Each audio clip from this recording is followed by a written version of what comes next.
Ngayon, naman, Tris, nakakatakot naman dito sa lugar ninyo. Hindi mabait naman yung mga tao dito. Tsaka pasensya ka na sis kung ganito yung lugar namin Hintik na buhay to. Hirap. Sa kaya Ate siguro, Bern? tayo mo na naman kayo. Ate Bern! Oh, Risha. Kailan ka pa dumating? Ngayon lang po ate. Mabuti naalala mo pa kami. Ate, kayo lang naman din yung uuwihan ko rito. Tsaka kayo lang din naman yung pamilya ko. Maria Pe! Nandito yung magaling mong kapatid! Alalayan mo, baka malaglag sa sagdanan mo! Sino na naman yan? Oh, Trisha! Dumating ka na pala! Halika, dali! Pasok ka rito! Aling, pag may pera pa dating. Basta na po. Kaka tayo! Sige po, Tandaan ate. na! Apo. Pasok kayo dito, dali! Ate, kasama ko pala ate, yung friend ko ate. Ay, hello!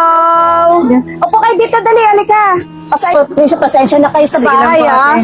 Okay lang ate. Kuha ba ate? Sanay naman ako sa ganitong buhay. Baka naman, Tricia, alam mo naman, ako ang paborito mong kapatid. Sure naman ate, ko pa ba? Paano, Tricia? Kukuhaan ko muna kayo ng maiinom ng Sige po pagkain. ate. Salamat po ate. Aling, mga to na mabait kong kapatid. Ate Bern! Pakainin mo naman, tulungan mo naman ako kasi Trisha. Ate Bern, marami pa sa bahay si Trisha. Alam mo, marami pa sa lubong mo. Sa'yo naman di mapupunta lahat yun. Ano ka ba? Meron ka rin doon. Wait lang, te, ha?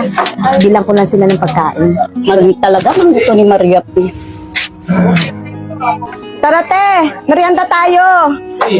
May pera ka pala? Kanina nangihingi ako sa ng pandaon ni wala kang maibigay. Ano ba, te? Si Trisha yun. Kailangan nating asikasuhin. Halika na! Tara na!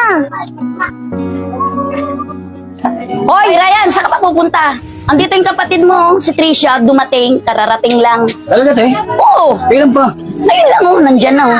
Kakit tayo. Patid, dahil ibang bansa dumating. Dahil yan. Hoy, Tricia, nandito yung kapatid mo lalaki oh, dumating. Ayan oh. Uy, Tricia!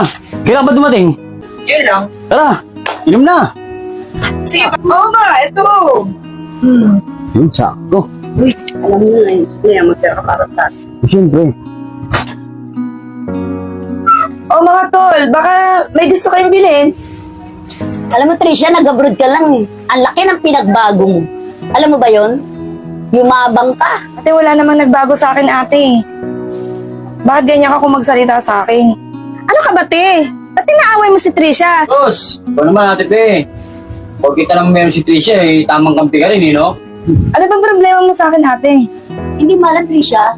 Mula na nag-abroad ka, hindi ka malang nagparamdam sa amin o nagpadala man lang kahit kasi. Hindi mo ba alam na ang hirap-hirap ng buhay namin dito? Ano ka ba ate? Buwan-buwan naman ako nagpapadala ate. Alam ni ate Fea no? Ote, nagpapadala si Trisha buwan-buwan.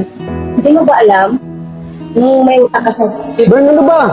Sobra-sobra na yung palugid na binigay ko sa'yo Kailangan mo na bayaran yun. Hindi pa, babarangay kita. Sir, pasensya na. Wala pa talaga kasi ang pera eh. Pag-sahod na lang po ng kasama. Di pwede yun, kailangan mo bayaran ngayon yun. Hindi pa, babarangay talaga kita. Sir, pakiusap naman. Sir, anong problema sa ate ko? Yung ate mo, makukulong na yan. Pababarangay yan dahil sa laki ng utang niyan sa amin. Huwag naman kayo ganyan sa kapatid ko. Magkano bang utang ng kapatid ko? 12,000. Wait lang po, sir. Babayaran ka naman namin eh. Bayaran nyo na. Ito po, sir. Oh. Magkano ba yan? Ito mo pala kayo Tol, thank you, Tol. Ano ka ba, te? Wala yun. Kung naalala mo yun. Ikaw, Ryan, naalala mo ba? Nung nahuli ka, yung pinadala ni Trisha, yun ang pinampiyansa, hindi mo ba alam? Nawalang galang na po Hindi niyo ba alam nasa ibang bansa kami ni Trisha? Oh sis, parang babayaan mo ata yung sarili mo. Siguro sis, ano to? Yung babago-bago siguro ng klima. Kaya okay lang ako. Masyado mo kasi titip yung sarili mo. Hindi sis, kasi para naman to kasi sa pamilya ko, yung ginagawa ko. Oh sis, sabihan mo lang kung may kailangan ka. Yes sis.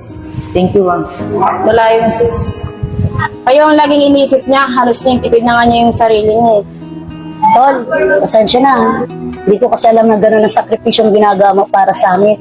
Nang ibang bansa ka, akala namin pansarili mo lang. Sana mapatawad mo ko. Gusto ko rin palang humingi sa'yo ng pasensya. Kung puro problema yung dinadala ko sa pamilya natin. Sana mapatawad mo rin ako. Wala yun, Tol. Di Bern. Tayo lang din naman magtutulungan magkakapatid. Tara, yun na tayo.